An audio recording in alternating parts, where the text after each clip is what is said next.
دما و خوش به ایوارا بخیر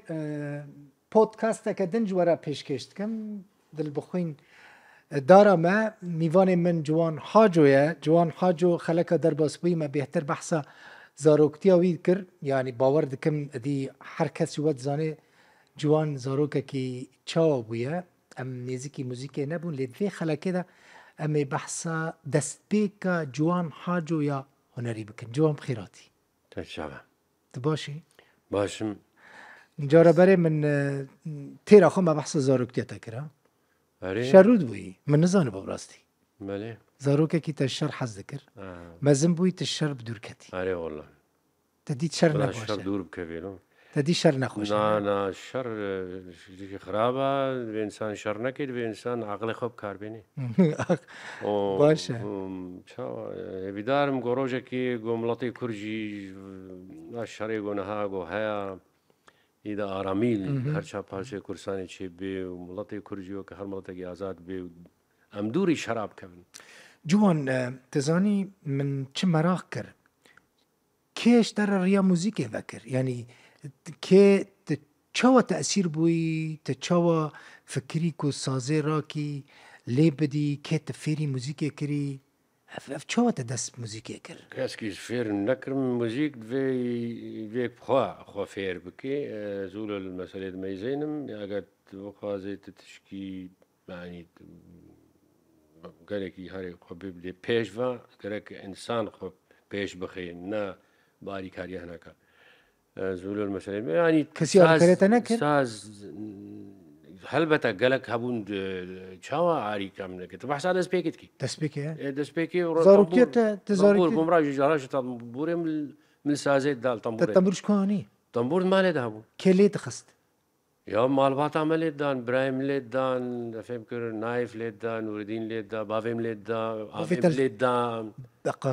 دقائق يجون بوفيت السازيت ده يا الشا لين دا اري والله ليت دا شا ليت دا يعني اد بيجم اوج كردي از دي هاتنا ام ناف از دي دا ام مجيان كريا كردي از دي الجموا يعني ساز ونبست داهورجي مقدسن تشتي مقدسن جموانا بيجم شافي خو فكر مدير قباي ساز المال هيا ميجم راسه سازي ومليدا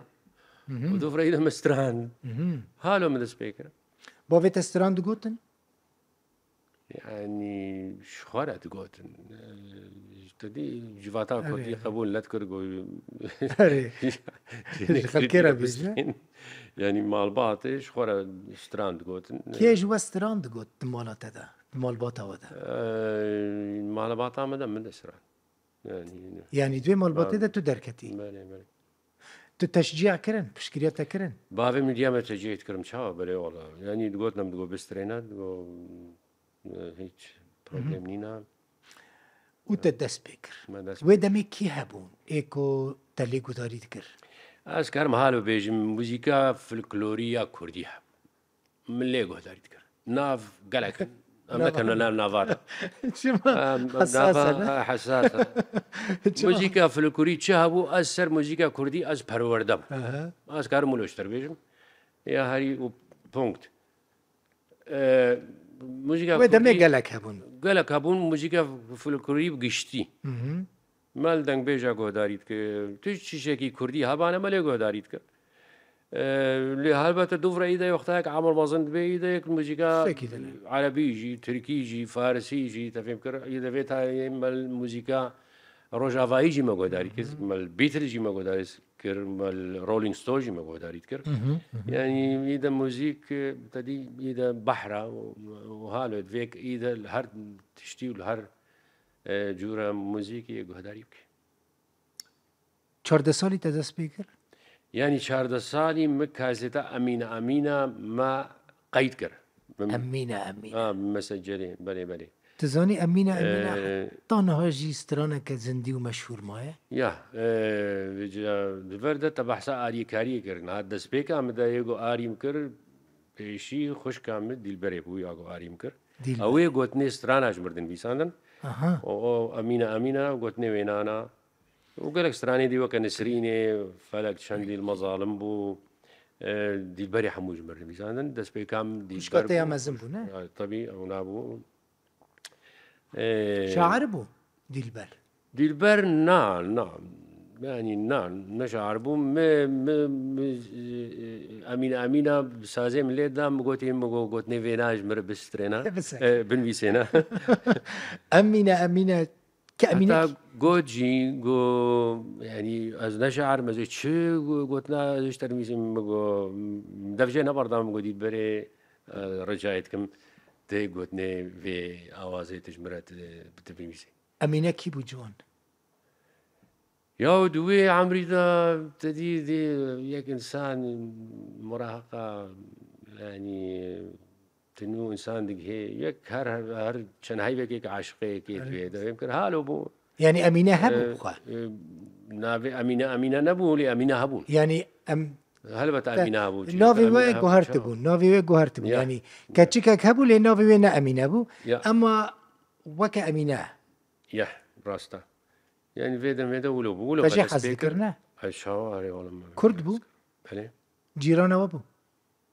ما في جت كذا تفاصيلها بس عاشق بهم تمام أري تمام خلاص يعني جيران وابو لا نجيران لا جوان هين مايا أو أمينة دور بو مايا لا أوروبا يا والله نزان كوريا باوركا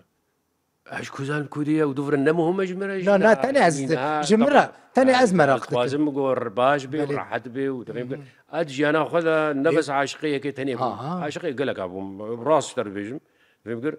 دور ايدك تشكني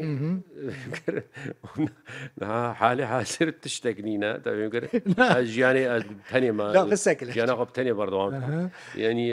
هركس عاشقت به اجي هر انسان كيس عاشقت بو لنتني تعاشق بويا بركسي عاشقي تبونه تبيت زوني بركس عاشقي موسيقى مبون لا بلكي بريا موسيقى تاع عاشقي تبونه يا دبيش برغو كيفاش موسيقى مرتي اذا يعني نا زوينا نافي عشقي ليناك نا جوانها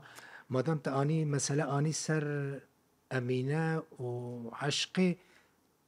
تزاني كلكس عشقي تبونه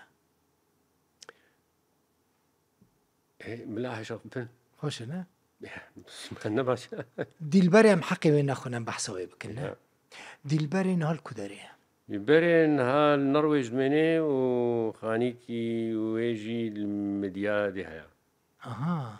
تنابرا نوريج ومديا دي باكوري كرساني ده بري بتمنى تقص كم سال تقريبا دي جي حفتي وبر الي كاريتا كرنا البته تشاوا قالك سترانج مرني فيساندن او انا ام بيجن دسبيكا م بيجن موزيكا مبو جو برانيا وي قلتني ديل جوان أوسترانين كنت سبيكي تقوتن قلكي مشهور بون ياك جوان أمينة سبب شهرته وان تشبو لقور فكرته وأوستران أوقع صالا حطانا هاجي لسر زماني خلقي زنديمانه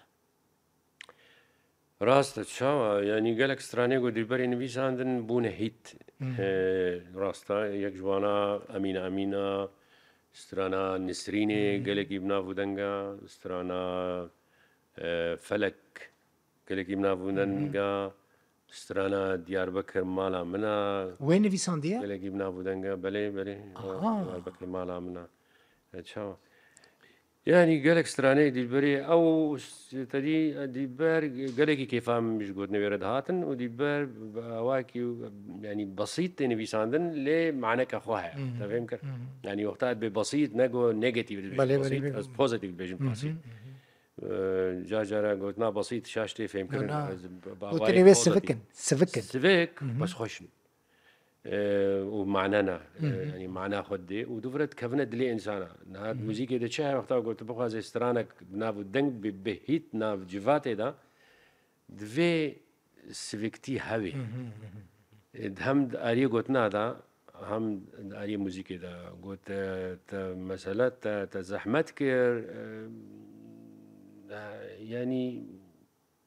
نابهيت إذا يعني كيم جارد بهيت أما بيجي نابهيت أو ناجي نراستا كيم جارد بهيت هسترانك قلتوا له بأواك يقولوا خرط وتفهم كرو قوتون خرط بون تفهم كر نعم مثال ده عالم مفهم بكي تيجي مفهم بكي مثال مثلا بلو رامن شعراء مير جلال بدرخان الشعراوي براسي كيم شعري هالو هاتن بيساندن وبأواي وموزيفاني نرويجي أمر لذا ستوديو هاري باش نرويج ما قيد كير ليه نبويت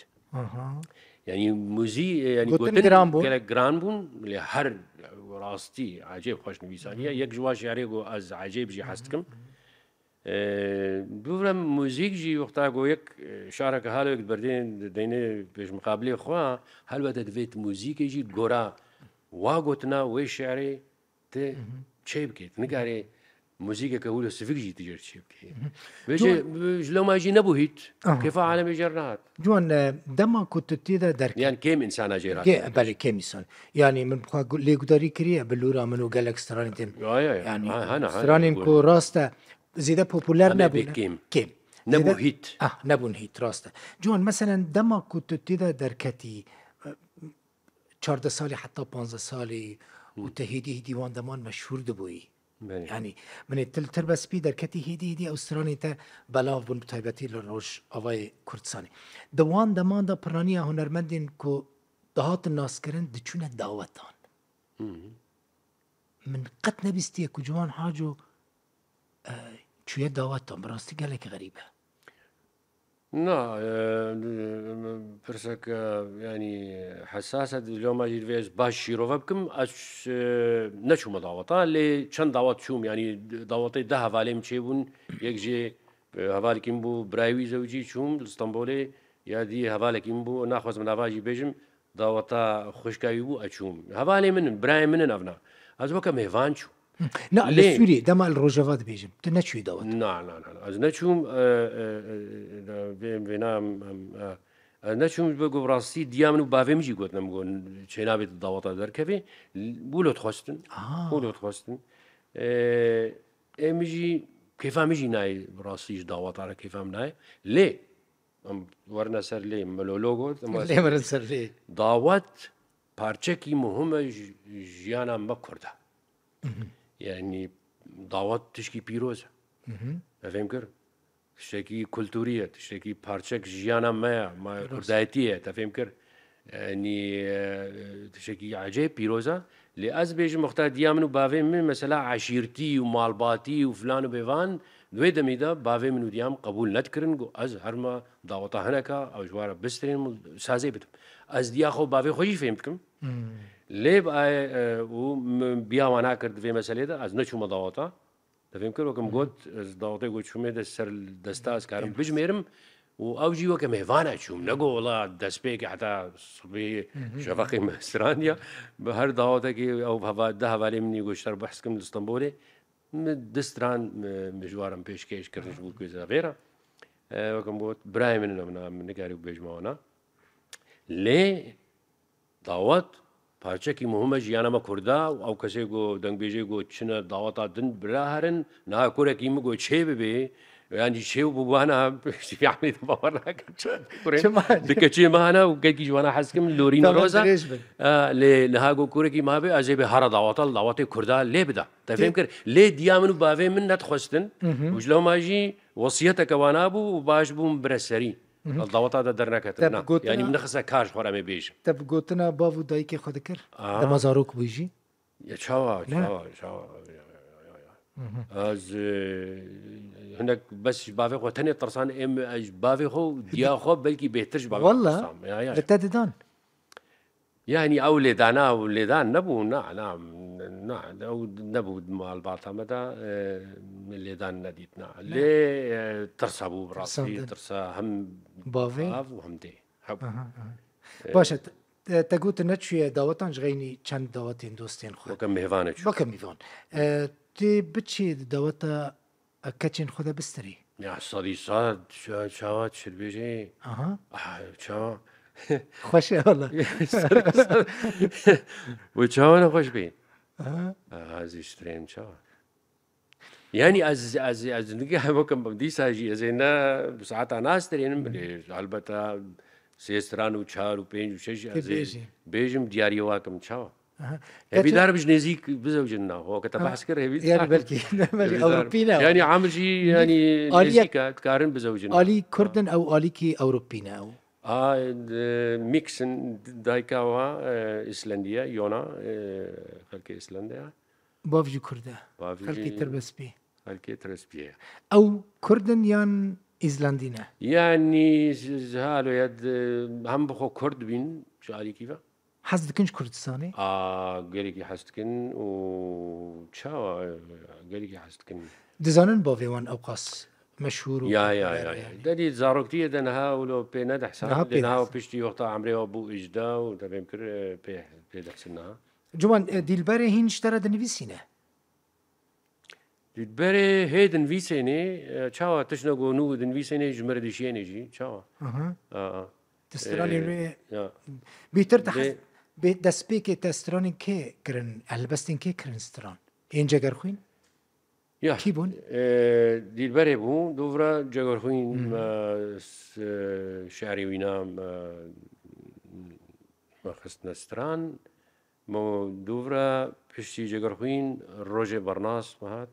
بشترا أو دي روجي برناش سويدك تشوتا أو ناسكر من ليل- نافا كولار برجين ديار بكر من نافي كولان لبرجين ديار بكري أوسترانين كو غالكي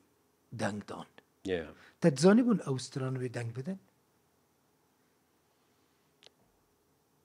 نه يعني من نزاني بو دفردا براستي جوران كوري امم قلكي اريم كر وينا هشتكو شعراء من نافا كلا برجين ديار بكر يا رجل براس شاني مكر و نبس يعني قوتم بخينا قوت فينات بخي ستران أها قوش برو قوت نبي عجيب خشن براستي جي خشبو من نابا كلا برجين ديار بكر قاوا قوت ستيرك الأزمانة استخوار واش هيدي كرساني دشبيني بستيركا الأزمانة تدي أو إنساني كسيقو توانا إعدام كيف كالشيخ سعيد وهفالي لنا وقت إعدام كرن استوي وخوار دبي أو استخوار كرن دشبيني بستيركا تدي ستيرك جي تدبيني قو دالقان يا تفهم كر وكا استخوار قلت لنا عجيب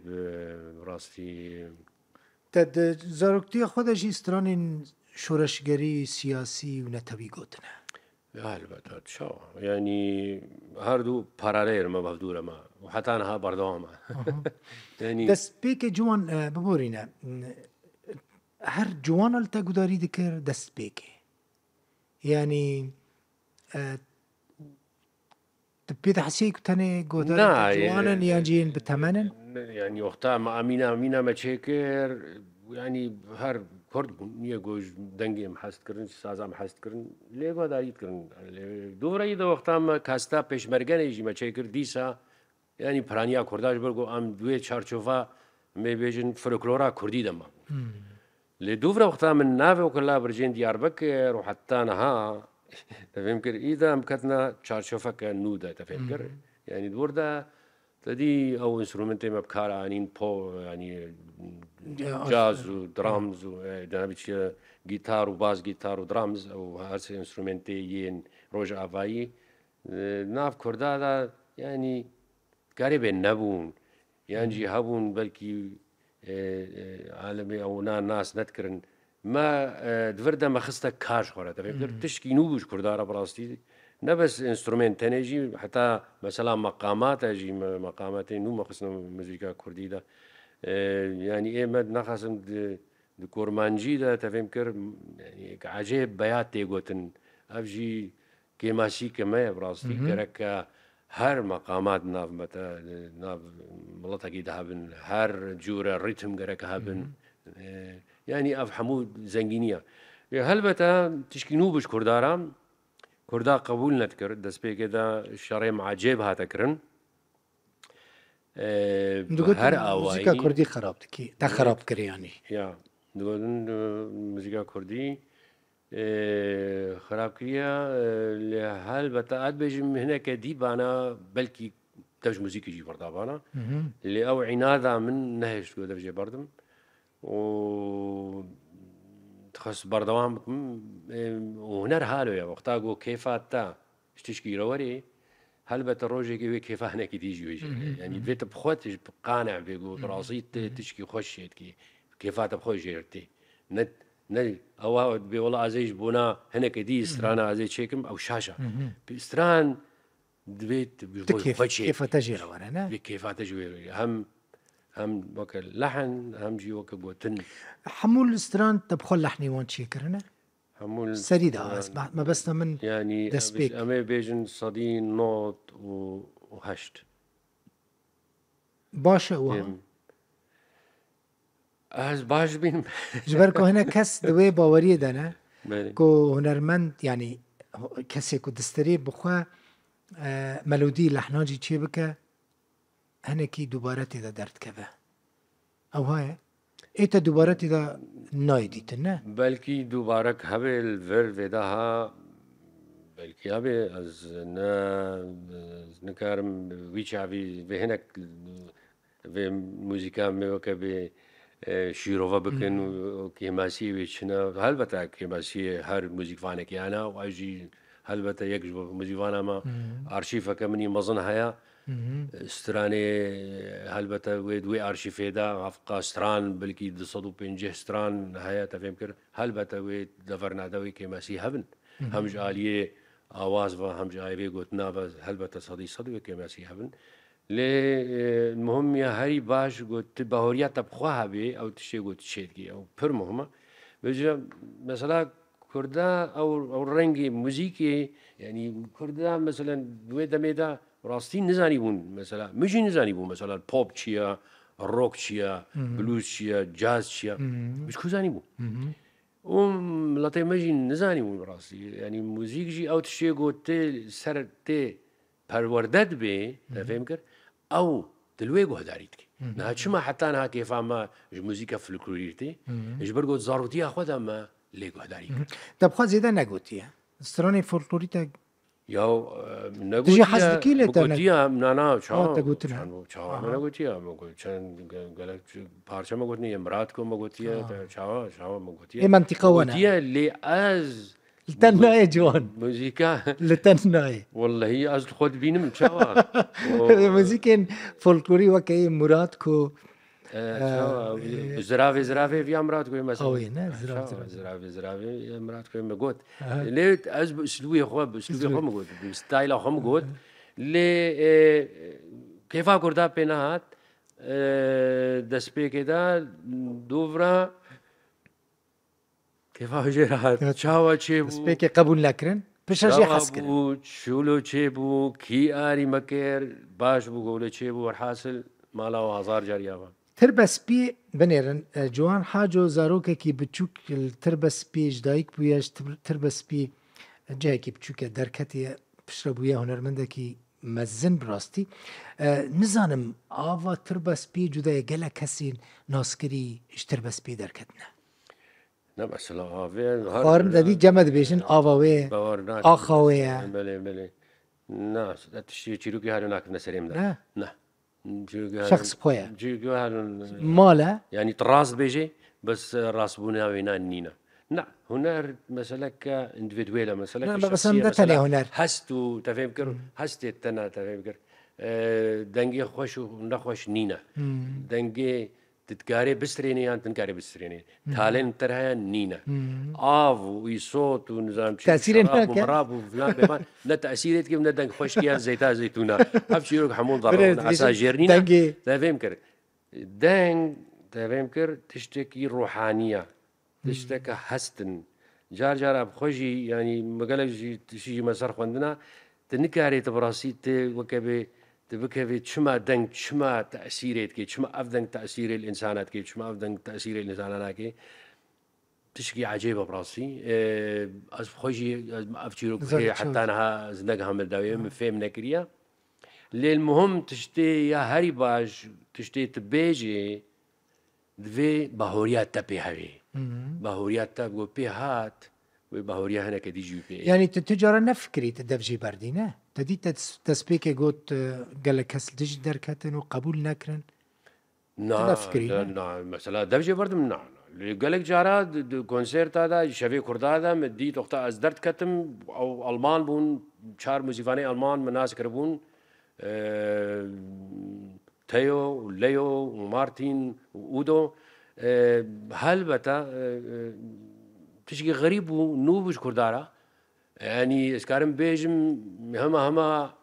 قاعة صالة فالاد وتفهم كر لي دي ساجي ما شراي خمد قوتن يعني أوانا هيز دانم تفهم كر